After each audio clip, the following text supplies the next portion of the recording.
সুপ্রিয় শিক্ষার্থীগণ, তোমাদের অষ্টম অধ্যায়ের আলোচনা চলতেছে। এই অষ্টম অধ্যায়ের আলোচনা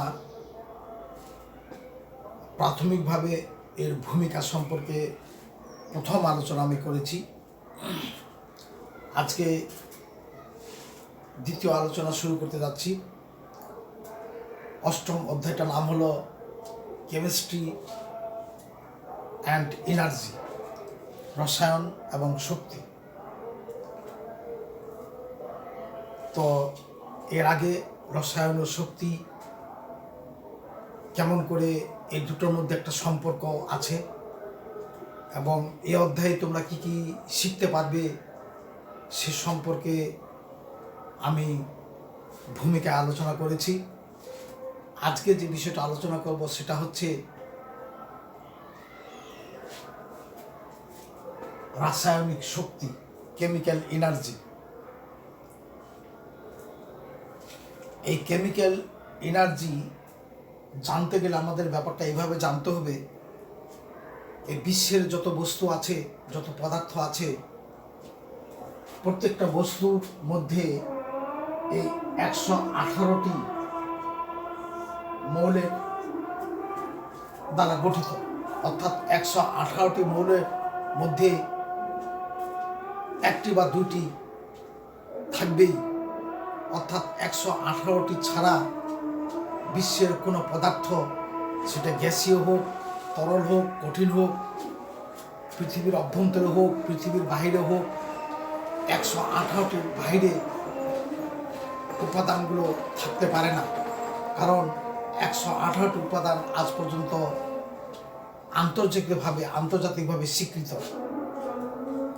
তো যাই হোক, এই 118টি উপাদানের 118 ধরনের পরমাণু আছে এবং তারা নিজেদের মধ্যে অন্যদের মধ্যে যুক্ত হয়ে লক্ষ লক্ষ কোটি কোটি যৌগ উৎপন্ন করে। তো পরমাণুগুলো বা অণুগুলো নিজেদের মধ্যে যখন যুক্ত হয় তখন একটা শক্তির প্রয়োজন হয়। যুক্ত হইতে যে শক্তির প্রয়োজন হয়, আর পরমাণু বা অণুগুলো ওখান থেকে সরিয়ে আনতে ওই একই পরিমাণ শক্তি লাগে। ধরি একটা বিল্ডিং বানার জন্য সেখানে শক্তির প্রয়োজন, লেবার লাগবে, ইট লাগবে, সিমেন্ট লাগবে, এগুলো অর্থনৈতিক একটা ব্যাপার আছে, তৎসঙ্গে জনবলের একটা ব্যাপার আছে। সবগুলো মিলিয়ে সেখানে শক্তি, ইট, সিমেন্ট, বালু এগুলা দিয়ে ঘরটা তৈরি করা হবে। আবার এটাকে যদি ভাঙ্গা হয় তখন সমান পরিমাণ না হলেও কিছু কম বেশি লাগবে এবং ওই উপাদানগুলো অতগুলো পাওয়া যাবে এটা বলা যাবে না। তবে বিজ্ঞান বলতেছে কোনো বস্তু তৈরি করতে যে পরিমাণ শক্তি লাগবে, বস্তুটিকে ভাঙতে ওই পরিমাণ শক্তি লাগবে। সেটা আমরা পরবর্তী আলোচনায় দেখব। আমি বলতে চাচ্ছি রাসায়নিক শক্তি, কেমিক্যাল এনার্জি। অণুগুলো বা পরমাণুগুলো যখন যুক্ত হয়ে থাকে তখন এদের মধ্যে দুটো শক্তি থাকে, একটা হলো বন্ধন শক্তি আর একটা হলো আন্তঃআণবিক শক্তি, bond energy.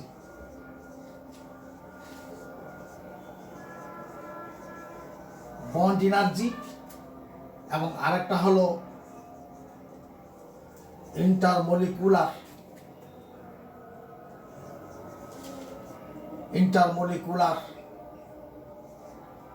Force. Intermolecular force অর্থাৎ molecular force, intermolecular force of attraction.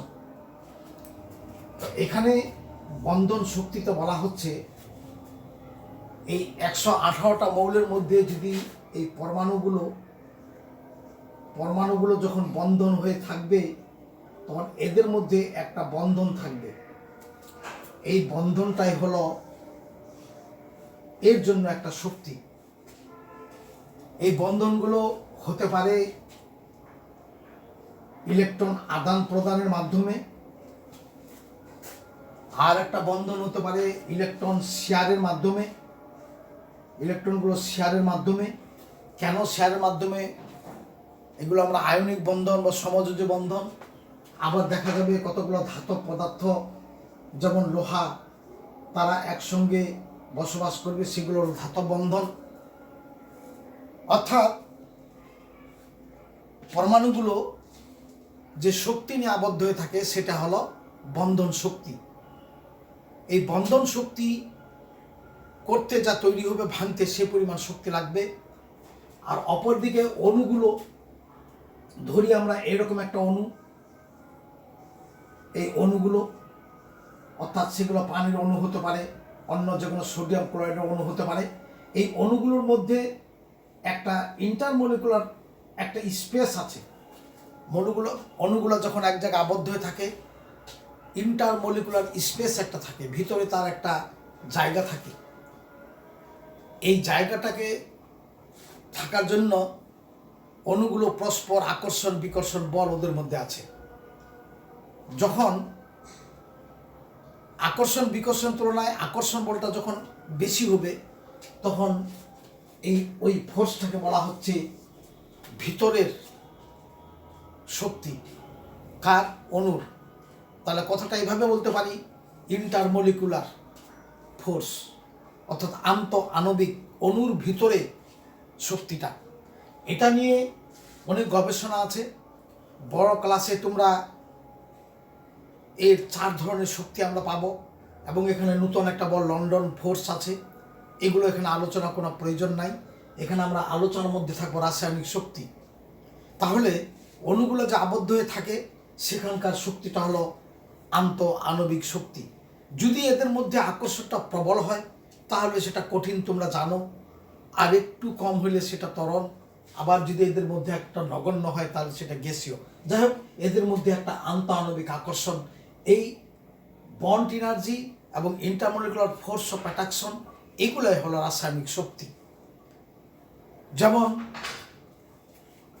এই বন্ধনের জন্য, যেমন সোডিয়াম ক্লোরাইড, এর মধ্যে আয়নিক বন্ধন।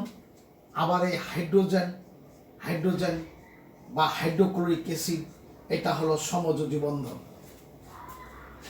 তো এই সমযোজী বন্ধনগুলোর মধ্যেই সাধারণত আন্তঃআণবিক আকর্ষণ বলটা বেশি লক্ষ্য করা যায়, এবং আয়নিক বন্ধনের তুলনায় সমযোজী বন্ধন একটু দুর্বল। এই জন্য আয়নিক যৌগগুলোর স্ফুটনাঙ্ক গলনাঙ্ক বেশি। আবার এই সমযোজী বন্ধনধারী যৌগগুলো সাধারণত গ্যাসীয় হতে পারে, তরলও হতে পারে, কঠিনও হতে পারে। যেমন ন্যাপথেলিন, আয়োডিন কঠিন, ব্রোমিন আবার তরল, ন্যাপথেলিন আবার কঠিন ইত্যাদি। আবার ফ্লোরিন গ্যাস, ক্লোরিন গ্যাস। তাহলে তরলও হতে পারে, গ্যাসীয় হতে পারে সমযোজী যৌগগুলো, এবং তাদের একক পরমাণু দ্বারা গঠিত, ভিন্ন ভিন্ন পরমাণু গঠিত তুলনায় এর আন্তঃআণবিক শক্তি এর বেশি হবে এর তুলনায়। এই হলো আন্তঃআণবিক শক্তি সম্পর্কে আলোচনা। তাহলে এই দুটো শক্তিকে বলা হচ্ছে তোমার আন্তঃআণবিক শক্তি সমযোজী বন্ধনের মধ্যে। আবার এই সোডিয়ামের চারিদিকে 6টা ক্লোরিন ঘিরে আছে। এটা হলো আন্তঃআণবিক আকর্ষণ।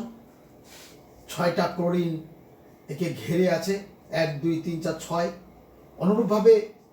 অনুরূপভাবে আবার একটা ক্লোরিনকে 6টা সোডিয়াম তার ঘিরে আছে। এটা হলো তার আন্তঃআণবিক ফোর্স অফ অ্যাট্রাকশন, অর্থাৎ ইন্টারমলিকুলার আন্তঃআণবিক শক্তি। এই তো গেল বন্ধন শক্তি এবং আন্তঃআণবিক শক্তি, যেটা রাসায়নিক শক্তিতে রূপান্তর হয়। এখন আমরা চলে যাই রাসায়নিক বিক্রিয়ায় শক্তি রূপান্তর। এটা আলোচনা করার আগে আমরা জানি কোনো বিক্রিয়ক পদার্থ, মনে করি এ এবং বি গঠন করে এ বি হইল। এর বিক্রিয়কের শক্তি এবং এর শক্তি নিয়ে তারা যুক্ত হয়ে এবি গঠিত হয়, এবং যখন আবার এবি ভেঙে যায় ওই পরিমাণ শক্তি আবার তাপ, চাপ, আলোক, বিদ্যুতে রূপান্তরিত হয়। তাহলে বিক্রিয়ক পদার্থগুলো নিজেদের মধ্যে সংযুক্ত হওয়ার জন্য যে শক্তি থাকে ওদের, এটাকে যেটা বলা হচ্ছে আভ্যন্তরীণ শক্তি।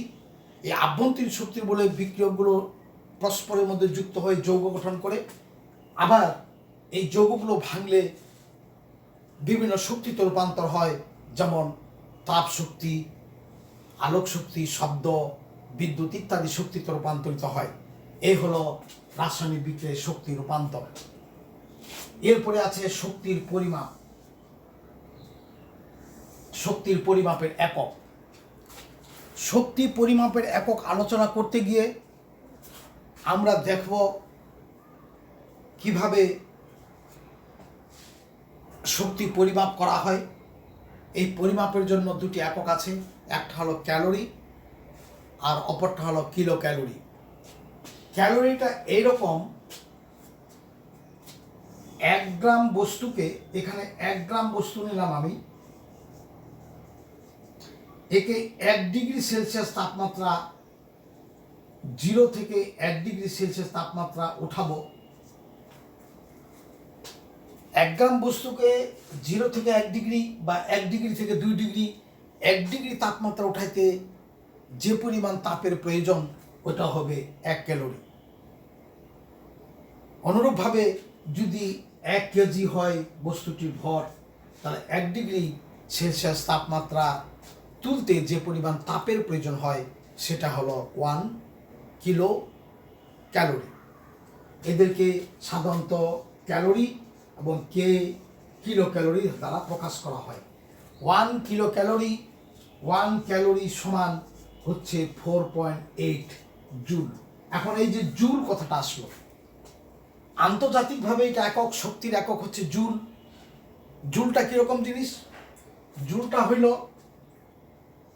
একটা বস্তু এ স্থান থেকে বি স্থানে যাবে, বিতে যাবে, অর্থাৎ এ থেকে বিতে যাবে। এখানকার দূরত্ব যদি 1 মিটার হয় এবং এখানে যদি 1 নিউটন বল প্রয়োগ করা হয়, 1 নিউটন বল 1 মিটার যদি সরণের সৃষ্টি হয়, তবে সেই শক্তি হবে 1 জুল। এইভাবে যদি 1 কিলোমিটার যায় 1 নিউটন বল প্রয়োগে, সেটা হবে 1 কিলো জুল।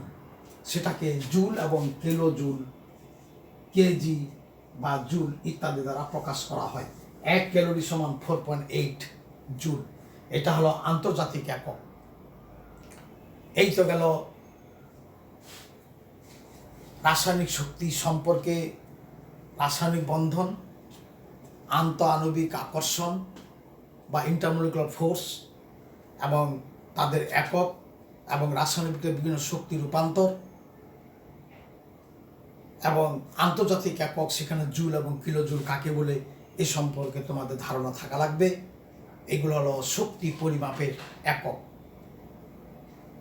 এর পরবর্তীতে আলোচনা করব তাপের উপর ভিত্তি করে কিভাবে রাসায়নিক বিক্রিয়ার শ্রেণী বিভাগ করা হয়েছে। সেটা 2 ধরনের আছে, তাপ উৎপাদী এবং তাপহারী। পরবর্তীতে আমরা ওই দুটি বিক্রিয়া সম্পর্কে আলোচনা করব। তোমাদের সকলকে ধন্যবাদ।